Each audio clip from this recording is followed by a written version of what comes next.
ଭଗବାନଙ୍କ ସୃଷ୍ଟିରେ ଏ ମଣିଷ ଦୁଇ ପ୍ରକାରର ଥାନ୍ତି, ଜଣେ ସୁନ୍ଦର ଆଉ ଜଣେ ଅସୁନ୍ଦର। ଯଦି ସୁନ୍ଦର ମଣିଷଟିକୁ ଅସୁନ୍ଦର କପଡ଼ାଟିଏ ପିନ୍ଧେଇ ଦିଆଯାଏ, ତେବେ ସେ ସୁନ୍ଦର ମଣିଷ ମଧ୍ୟ ଅସୁନ୍ଦର ଭଳି ଲାଗେ। ଆଉ ଅସୁନ୍ଦର ମଣିଷକୁ ଯଦି ସୁନ୍ଦର କପଡ଼ାଟିଏ ଦେଇ ତାକୁ ସଜେଇ ଦିଆଯାଏ, ସେ ମଧ୍ୟ ସୁନ୍ଦର ଲାଗେ। ସେଇଥିପାଇଁ ଆପଣ ନିଜକୁ କେମିତି ସଜେଇବେ? ସୁନ୍ଦର ଭାବେ ସଜେଇବେ, ସୁନ୍ଦର କପଡ଼ା ପରିଧାନ କରିକି ସଜେଇବେ, ନା କେମିତି ସଜେଇବେ? ସେ କପଡ଼ାଟା କ'ଣ, ସେ ବସ୍ତ୍ରଟା କ'ଣ, ସେ ସୁନ୍ଦର ପରିଧାନ କ'ଣ ହେଇପାରେ?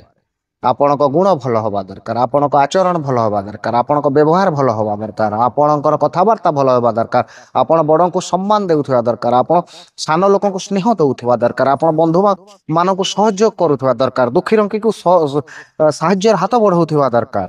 ଏମିତି କିଛି ବସ୍ତ୍ର ଜଣେ ଅସୁନ୍ଦର ମଣିଷକୁ ମଧ୍ୟ ବେଶ ସୁନ୍ଦର କରେଇଥାଏ। ଆଉ ଯାହା ପାଖରେ ଏସବୁ କିଛି ନାହିଁ, ସେ ଯେତେ ସୁନ୍ଦର ହେଲେ ବି ତା ପରିଧାନ ସବୁବେଳେ ଖରାପ ହୋଇଥାଏ, ଆଉ ସେ ସୁନ୍ଦରତା ପରିପ୍ରକାଶ ହୋଇପାରେ ନାହିଁ। ଏଇ ତ ଜୀବନର କଥା।